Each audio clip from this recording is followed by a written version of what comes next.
જય હિન્દ જય ભારત. જે ઉંમરમાં આપણે ત્યાં લોકો ચાર ધામની ધાતરા કરી આવે, કુંભ મેળામાં સ્નાન કરી આવે, લાકડીના ટેકે હાલ્યા જાય અને પાદર જઈને પત્તા રમે ને, એ ઉંમરમાં જો તમારે પૈસા કમાવા પડતા હોય, તમારું ગુજરાન ચલાવવા માટે તમારે સ્ટ્રગલ કરવી પડતી હોય ને, તો તમે સમજી લો કે આપણે વિદેશમાં છીએ. જો હું તમને આ વિડીયો બતાવું છું.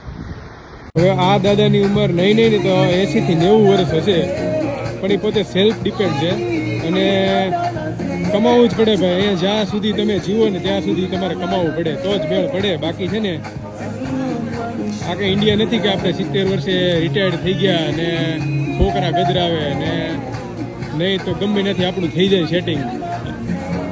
છેલ્લે ક્યાંય ન મેળવે તો આપણે કોઈક આશ્રમમાં વ્યાજ આવી, ત્યાં જમી લેવી કે ત્યાં રહી લેવી. બાકી અહીંયા એવું કાંઈ છે નહીં. અહીંયા કંઈ વૃદ્ધાશ્રમ નથી, અહીંયા કંઈ આશ્રમ નથી, અહીંયા કંઈ એવી સંસ્થાઓ નથી મોટી મોટી તમને ફ્રીમાં જમાડે નથી. કોઈ અહીંયા દાન ધર્મ કરવાવાળું, બધું પોતાની રીતે જ કરવાનું છે. તો જો આ દાદા છે 80-90 વર્ષની ઉંમરે જોઈને આ બલૂન વેચવા પડતા, તો ભાઈ આપણે ત્યાંની લાઈફ ભાઈ બહુ સારી છે.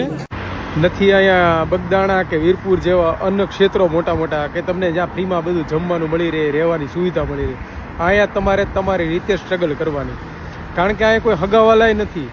આ લોકોને કોઈ હગાવાલા નથી કે ભાઈ 2 દી બેનું ન્યા ને 2 દી મામાને ઘરે ને 2 દી ફઈની ઘરે જે એટલે આપણા દિવસો પસાર થઈ જાય.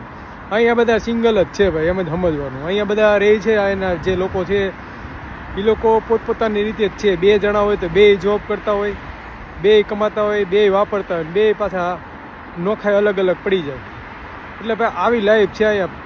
સરકારનો રૂલ્સ છે 68 યર્સનો કે ભાઈ 68 વર્ષ પછી તમને રિટાયરમેન્ટ કરીને બધો પેન્શનનો લાભ આપશે. ત્યાં સુધી તમારે કમાવાનું, ત્યાં સુધી તમારે ટેક્સ ભરવાનો, તો તમને સરકારી બધા લાભ મળે. એટલે ભાઈ 50 વર્ષે આપણે ત્યાં રિટાયર થઈ જાય છે ને, છોકરા કમાતા થઈ જાય, તો એનો લાભ લો, ત્યાં મોજ કરો, ત્યાં કાંઈક કરો. બાકી અહીંયા આમ જો તમારે લાંબુ જીવવું હોય 100 વર્ષ સુધી ને પૈસા પાછળ દોડવું હોય ને સરકારના ટેક્સ ભરવો હોય, તો આવી જાઓ વિદેશ.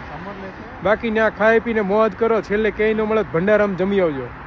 બાકી મજા ત્યાં કરો જે કરો છો ને એ.